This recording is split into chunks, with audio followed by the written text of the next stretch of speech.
He'll be glad to send it to you.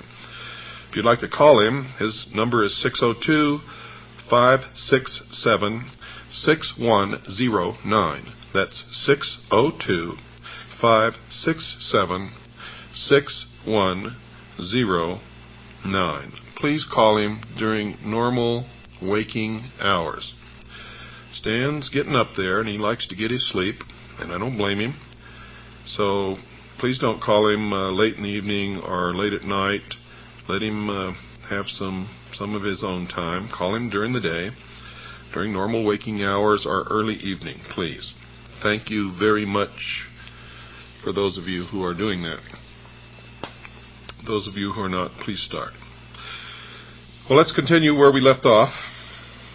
And this is about the society in the Middle East known as the Assassins. And we covered quite a bit of their history already. But this secret society, the most successful of secret societies, showed that its strength ultimately depended upon a powerful leader. Well, Kia Muhammad was no such leader. And little by little it became obvious that his own son, Hassan the Hated, was the stronger personality. Now remember, Kia Muhammad was the old man of the mountain, and the mountain lair was called the Eagle's Nest. Now Hassan, through some magnetic power, was able to capture the imagination of the assassins, soon having it believed that he himself was none other than the power of all powers, the hidden Imam, who had been mentioned by the first Grand Master, an incarnation of all greatness.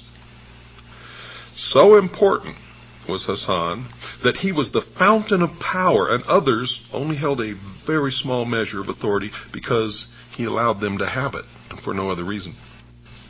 This final absurdity was lapped up by members who had been conditioned to believe in things which were not, shall we say, exactly self-evident to the ordinary man. The doctrine of the all-powerful, invisible Imam was a part of Ishmaelism, and Hassan was ready, even during his early manhood, to assume the role. But since his father was able to assert himself by having some 250 of Hassan's followers murdered, he thought it wiser to hold his hand. In 1163, his chance came. Muhammad died, and Hassan II issued an order to all Ishmaelis to collect below the castle of Alamut. Never before had such an assembly of killers, fanatics, and dedicated perverters of the truth been seen.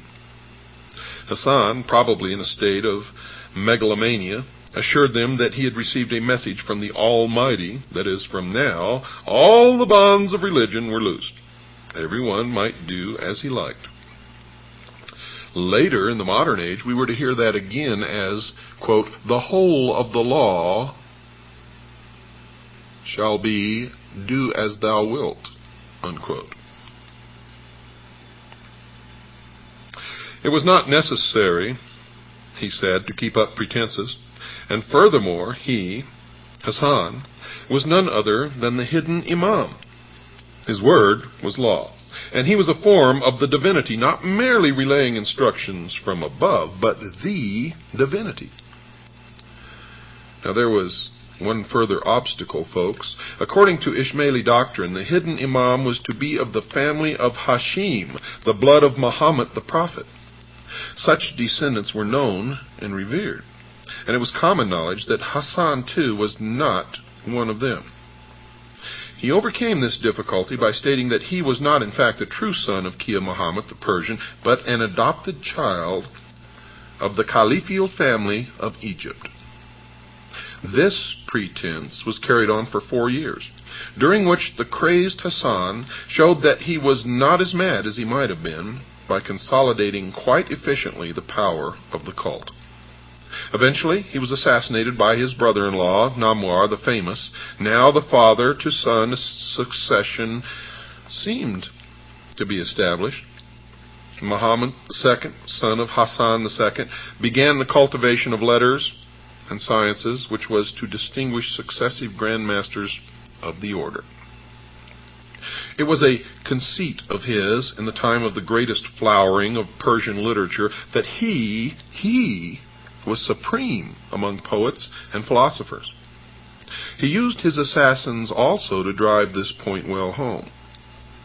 The Imam Razi, one of the greatest thinkers of the time, refused to acknowledge the assassins as the most advanced theologians, so Muhammad II sent an envoy to him promising either a swift death by dagger or a pension of several thousand gold pieces a year.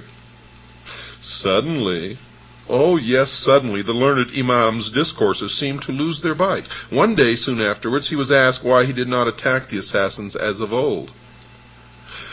"Because," said the old man with a nervous glance around the assembly where a murderer might lurk, "their arguments are so sharp and pointed," and indeed they were. For 35 years, Muhammad II ruled the Ismailis with a rod of iron. The only law was that of obedience to the assassin will. The observances of ritual Islam were abolished. A new star had risen, remember that star? A power to stiffen resistance to crusader penetration. Saladin, who was to become an implacable foe of the assassins. The Syrian branch of the cult grew in power, while the activities of the Eastern assassins were carried out much more quietly, with missionaries being sent to India, Afghanistan, even the remote Pamir Mountains which straddle China and Russia, where even today adherents of the sect are to be found.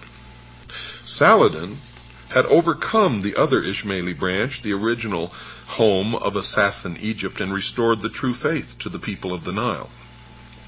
He now had enough booty for 10 years' war against the Crusaders in Palestine and troops to spare.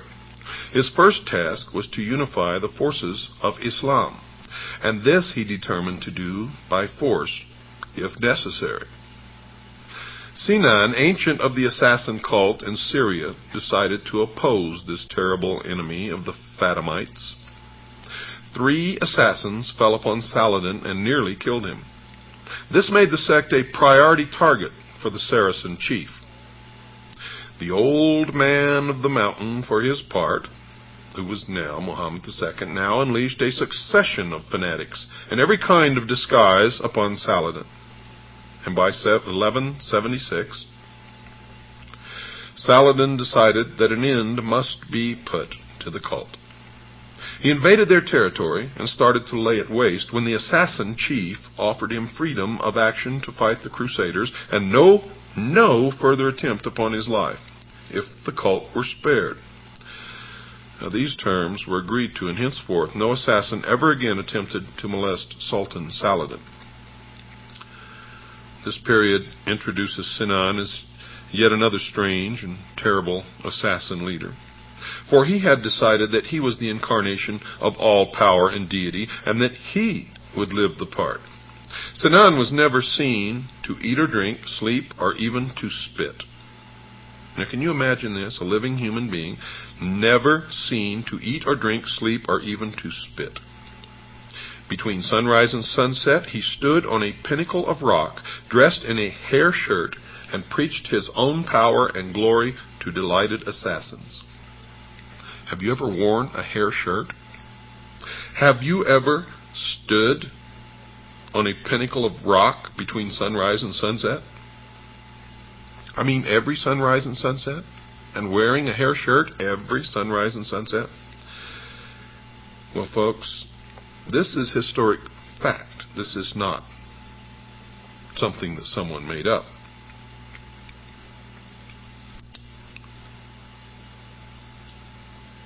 Thus, at one and the same time, there were 2 chiefs of the order, each busily telling his own followers that he and he alone was God.